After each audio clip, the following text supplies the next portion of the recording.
May bago nga na naman pong inuwi ang aking asawa.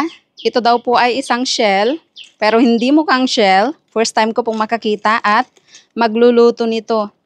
So tinuruan niya ako kung paano lutuin at tatanggalin nga daw po muna sa shell. Ganyan po siya, nabibiyak o nabubuksan at tatanggalin natin itong laman. Ganyan. Ang liliit lang po ng laman mga kaumami. Parang tulya. At nipis lang po nung shell niya. Ayan. Ang dali lang po niyang mabasag.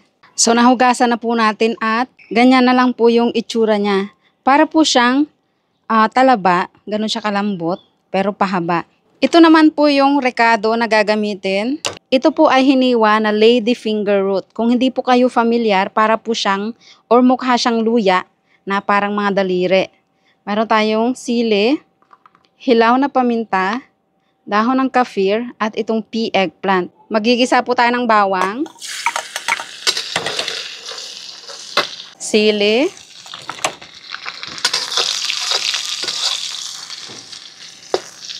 itong luya or lady finger at yung paminta.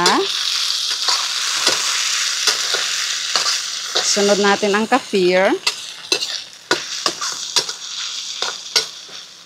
At itong sili na malalaki. Ayan. Papabanguhin lang po natin ito. At maglalagay tayo ng oyster sauce. Kaunting patis.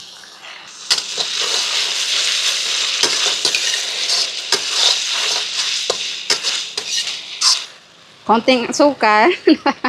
Asukal at seasoning. Natapon.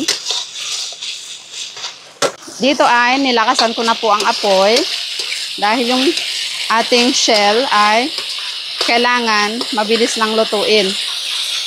Lagyan na natin.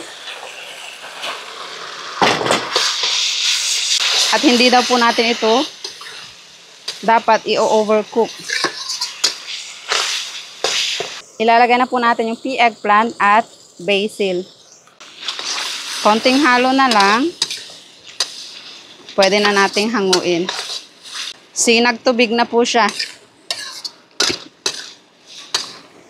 Hanguin na natin. Ang bango mga kaumami. Tikman natin. Mukhang masarap po siya dahil napakabango. Yan.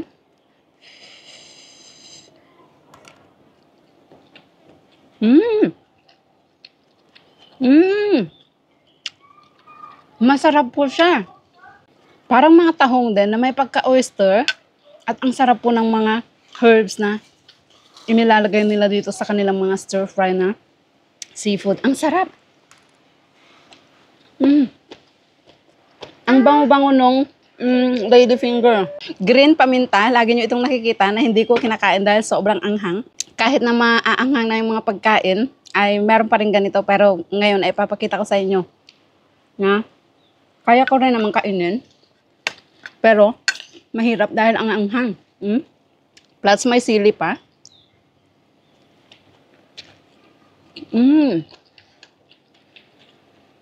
Grabe.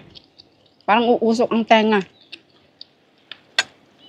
Pero ang sarap-sarap kasi at nagpapabango sa kanilang mga pagkain. Sa atin po ba kinakain ng hilaw na paminta? Grabe. Ang sarap. So, ayan mga kaumami, kung merong ganitong shell sa atin, ano naman ang tawag natin at paano niluluto para naman masubukan ko sa susunod na makabili ang aking asawa. Ang sarap pala. I like it. First time ko makatikim at first time lutuin at nagustuhan. Kung nagustuhan pong video, paki-share,